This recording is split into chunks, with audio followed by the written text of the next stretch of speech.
Mr. Edwin Tong. Mr. Chairman, as my colleague Mr. D'Souza has outlined earlier, the two most concerning statistics from the CNB report in 2017 are, firstly, that the proportion of new drug abusers remain high, even if the absolute numbers may have dropped slightly. By proportion, as Mr. D'Souza said, 40% of drug abusers arrested are new abusers. Second, they are young, because 2/3 of those arrested are under 30 years old. Third, the most common type of drug abuse, the methamphetamine, continues by far to be number one by about some distance. For new abusers, methamphetamine abusers also account for the highest proportion, being 80% of all new abusers. These numbers tell us that there's an increasing number of new abusers who are young, with a choice of drug being methamphetamine, which is fast gaining popularity.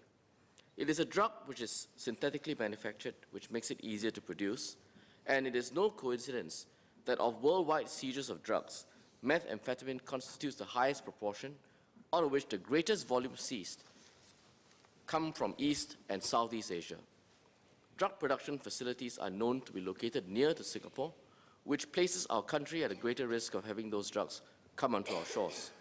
In fact, just last week, Indonesian authorities seized 1.6 tons of crystal meth hidden on a Singapore flagged ship plying the waters between Sumatra and Singapore. So the drug problem is indeed a tragedy, not only to the individual drug abuser who suffers from the addiction and how much it affects his health, his well-being, and his position in life. Society at large also suffers the consequence of the addiction. There is a serious social cost arising from the breakup of families, of addicts, the drop or lack of productivity, the cost of rehabilitation and reintegration into society.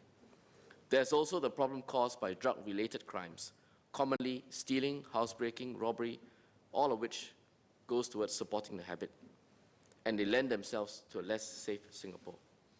It is clear that we must continue the vigilance and the absolute zero-tolerance policy against drug abuse. To that end, can I ask the Minister to outline the steps taken to continue the fight against drug abuse? In particular, what additional steps can be taken to particularly focus on and educate potential new young abusers? What further strategies can be employed to make the preventive drug education more effective, not only to educate, but to proactively encourage and promote a drug-free lifestyle amongst the young? Thank you.